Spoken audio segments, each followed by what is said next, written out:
que vous connaissez la sensation d'être comme mort de dedans? Un peu comme si on était complètement à côté de sa vie, complètement à côté de ses pompes. Et à la fois étant suffisamment privilégié pour avoir des circonstances de vie plutôt favorables. Et être avec ce double constat, je me sens comme morte et j'ai tout pour être heureux. Moi, je connais bien ça. Ça fait très très mal. C'est très inconfortable. C'est très culpabilisant parce que parfois on a des petits événements auxquels se raccrocher, se dire tiens, je me sens peut-être comme ça parce que il m'est arrivé telle chose.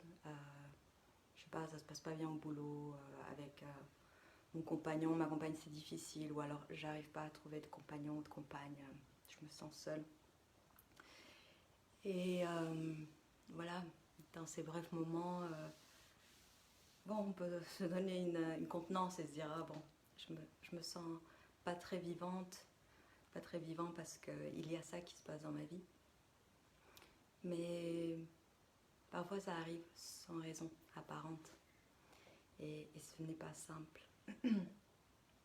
Et aujourd'hui j'avais vraiment envie de partager ça avec vous, ce temps pour évoquer ce sujet parce que je sais que quand on est à cet endroit-là, on se sent vraiment très très seul parce que c'est un état intérieur qui peut générer beaucoup de honte. La honte de se sentir comme ça alors qu'on on se voit privilégié. J'ai beaucoup planché sur cette question parce que je me suis dit que si le corps se sent comme ça, s'il y a quelque chose à l'intérieur de soi qui se sent de cette manière-là, aussi morte, aussi peu vivante, c'est qu'il y a forcément une raison. À mon sens, il y a toujours une bonne raison. Et il y a une très bonne raison. Et la première raison qui me vient, c'est que quand on vient de naître, on est avec la vie. En fait, on est la vie. On est l'expression de la vitalité. On a un cadeau sur pattes, en fait. On est juste...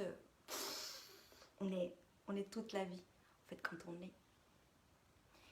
Et qu'est-ce qui se passe très, très rapidement, surtout dans les cultures, dans la vie dans laquelle on vit, et les cultures qui, à mon sens, dans lesquelles on baigne, qui sont assez traumatisées.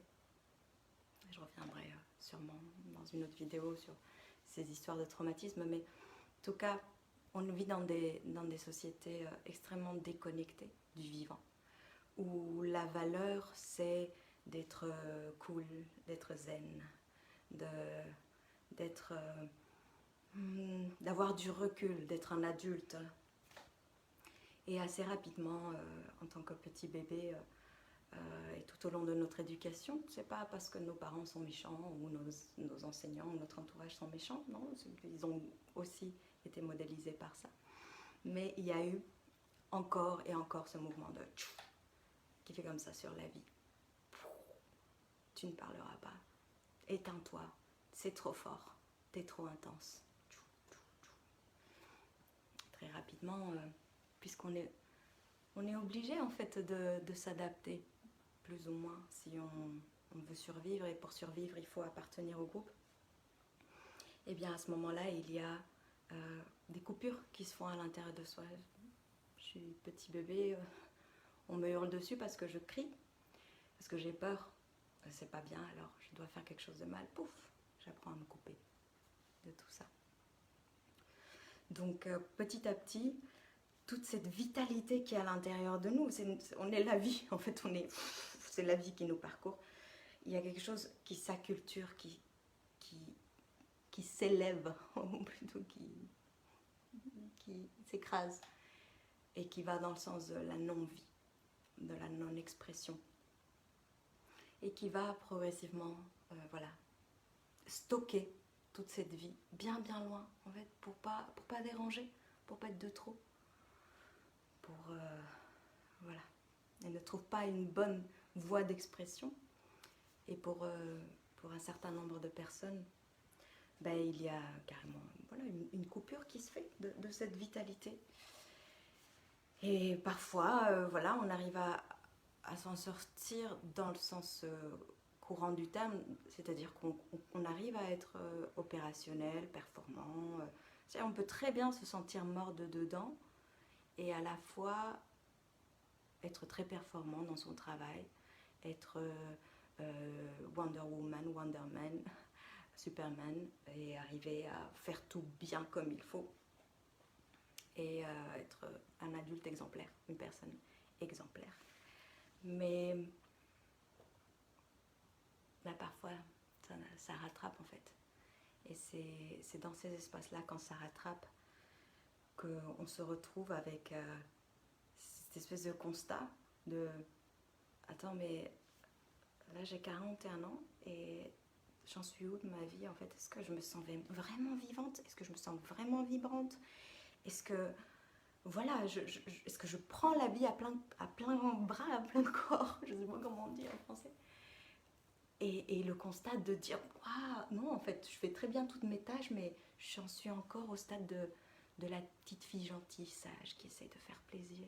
Waouh, oulala, ça fait mal. C'est pas simple. Et à la fois, si jamais vous avez fait ce constat, ou si vous êtes dit j'ai l'impression d'être comme mort ou morte de dedans, je crois que c'est une très bonne chose. C'est comme si c'était une petite part de rappel justement de ce gisement de vie qui est toujours là parce qu'on est encore en vie, même si on n'est plus au contact. Et c'est comme si ce gisement de vie faisait « Eh oh, rappelle-toi, eh oh !» Et que depuis cet endroit-là, on se voyait et on pouvait se dire oui, je suis comme morte. Mais le voir déjà, c'est comme faire un petit pas de réengagement vers le mouvement de la vie, vers quelque chose qui se dit attends, ça va pas là. Je sais peut-être pas encore comment revenir à la vie, mais je vois bien que c'est pas le cas. Et alors, dans ces moments-là, quand on se voit dans l'état de je me sens comme morte, je me sens à côté de mes pompes, il y a une grande tentation régulièrement de collapser, de s'effondrer dans la culpabilité, dans la honte, de se dire c'est pas possible, j'ai pas le droit, je devrais pas, ma vie va bien. Et là, c'est vraiment la part très c'est nuancé en fait. C'est là où quand on sent qu'on est pris par le mouvement de la culpabilité, c'est tout simplement quelque chose qui nous débranche de la prise de vie, précisément en fait. C'est quelque chose qui va nous faire comme ça en fait. Quand on se sent coupable, on se sent contracté, honteux, tout notre corps fait ça. Et quand on est dans cet état de culpabilité, on reste dans quelque chose d'immobile et de figé. Ce qui est précisément ce qui se passe quand on est dans cet espace de non-vie ou de mort intérieure, semi-mort intérieure. Donc là l'antidote, en fait, vers quoi on doit bouger, on doit s'ouvrir pour pas se laisser collapser, pour pas se laisser effondrer par la culpabilité, c'est le mouvement inverse. En fait, c'est au lieu de faire ça, c'est quelque chose qui doit s'ouvrir et qui doit faire non, en fait, je vais pas plonger dans la culpabilité, je vais faire face au fait que oui, je me sens comme morte, en fait. Je me sens comme morte et c'est pas drôle à regarder, c'est pas chouette à voir. Mais si je suis pas aux prises avec la douleur et le fait de voir que je suis à cet endroit-là, où ça circule plus, où c'est comme mort, si juste je me renfrogne dans la culpabilité, je collapse là-dedans, ça va pas bouger en fait. Donc là, c'est vraiment ce que je voudrais partager avec vous, c'est que, en tout cas, moi, c'est ce qui m'aide tellement dans ma vie, c'est que quand je sens que je suis dans ces endroits-là, de me voir dans des espaces où je voudrais plus y être, où je me dis, oh là là, je suis encore dans le figement, j'arrive pas à bouger. Et je vois que la boucle de la culpabilité, de la honte va s'enclencher et que mon corps vraiment fait ça et que je sens une oppression et genre laisse tomber, je peux plus quoi, je peux plus bouger. Ben c'est là, en fait, c'est là où il faut se secouer, c'est là où il faut bouger, c'est là où il faut respirer avec la bouche, bouger et dire ok, je vais pas me laisser abattre par la culpabilité et je vais faire face, en fait, je vais faire face au fait que oui, je me sens comme morte. Ok, c'est le premier pas. D'accord? Peut-être que je ne sais pas quoi faire en deuxième pas. Mais rien que ça, se tenir dans cet espace-là, vivant et vibrant, du ok, je suis là. Ben, c'est un pas monstrueux, en fait, un pas monstrueux pour retrouver la vibrance, pour retrouver les parcelles de vie qui sont restées coincées, qui sont restées mis à l'écart. Donc, voilà, ne nous arrêtons pas là. En fait, si vous avez ce truc de je me sens comme mort de dedans, alors que tout va bien dans ma vie, ok, ouais, ben vous vous sentez comme mort. C'est là où vous en êtes aujourd'hui. Pour de très bonnes raisons, en fait. Ça s'est stocké. Parce que c'était obligé de se faire comme ça. Ok, ok, tenons-nous là, dans cet espace, où on regarde ensemble avec beaucoup de courage. Ouais, je me sens comme mort. Et on respire dedans, en fait. Ah, ok. Et on se secoue dedans, en fait. On a à refaire bouger tout ça dans notre système nerveux. Parce que c'est précisément la non-vie, le non-mouvement qui fait qu'on se sent dans cet état-là. Voilà, c'est ce que je voulais partager avec vous aujourd'hui. J'espère que peut-être ça vous rejoigne à un endroit. Merci.